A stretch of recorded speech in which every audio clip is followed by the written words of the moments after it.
उजवी आणि डावी विचारसरणी म्हणजे नेमकं काय आणि त्यांना ही नावच कशी पडली? हा किस्सा थेट फ्रेंच रिव्होल्यूशन म्हणजेच फ्रेंच राज्यक्रांतीतून सुरू होतो.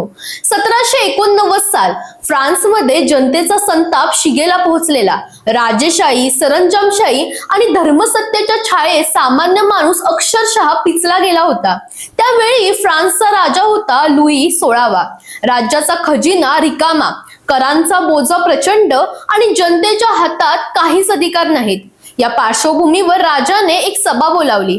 या सभेला एस्टेट जनरल म्हटलं जात होतं.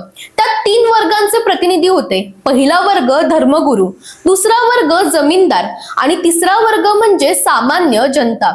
इथूनच खऱ्या बदलाची सुरुवात झाली. सामान्य नागरिकांनी स्पष्ट मागणी केली. देशासाठी संविधान हवं, राज्यसत्तेवर नियंत्रण हवं, जनतेला अधिकार हवेत. पण राजा आणि वरचे 2 वर्ग या मागण्यांसाठी दुर्लक्ष करत होते.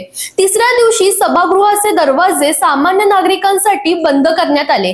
सैनिकांचा कडेकोट बंदोबस्त, कुलूप लावलेली. तेव्हा सामान्य नागरिकांनी हार मानली नाही. ते राजाच्या टेनिस कोर्टमध्ये एकत्र जमले. एकूण 576 लोक. तिथेच त्यांनी शपथ घेतली, संविधान तयार होईपर्यंत आम्ही माघार घेणार नाही. इतिहासात ही घटना टेनिस कोर्टची शपथ म्हणून ओळखली जाते. हळूहळू काही धर्मगुरू आणि जमीनदारही या चळवळीत सामील झाले. दबाव वाढत गेला आणि अखेर राजाला संविधान मान्य करावं लागलं. यानंतर जेव्हा नवीन नियमानुसार सभा भरू लागल्या तेव्हा अध्यक्ष मध्यभागी बसत आणि सभासद दोन्ही बाजूंना. योगायोगाने सुधारणा, समानता, लोकशाही, जनतेचे अधिकार यासाठी लढणारे सदस्य अध्यक्षांच्या डाव्या बाजूला बसू लागले आणि राजेशाही, परंपरा, धर्मसत्ता आणि जुनी व्यवस्था टिकवण्याच्या बाजूने होते ते उजव्या बाजूला बसू लागले. इथूनच जन्म झाला 2 शब्दांचा, डावे आणि उजवे. डावी बाजू म्हणजे बदल, सुधारणा, समानता, लोकशाही यांचा पुरस्कार करणारी विचारसरणी. उजवी बाजू म्हणजे परंपरा, राष्ट्रवाद, धर्म आणि मजबूत केंद्रीय सत्तेला महत्व देणारी विचारसरणी. काळ पुढे गेला पण हे 2 शब्द जगभर पसरले.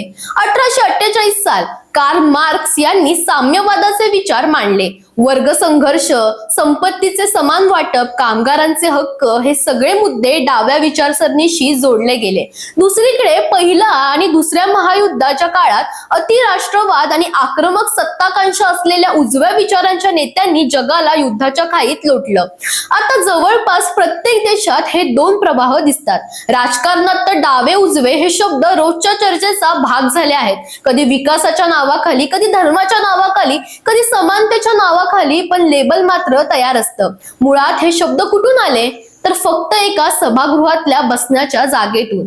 पण त्या जागेने विचारांचा, राजकारणाचा आणि जगाच्या इतिहासाचा चेहरा मोहरा कायमचा बदलून टाकला. दरम्यान तुम्हाला ही माहिती कशी वाटली आम्हाला कमेंट मध्ये नक्की सांगा आणि इंडिया लीडरला फॉलो करायला विसरू नका.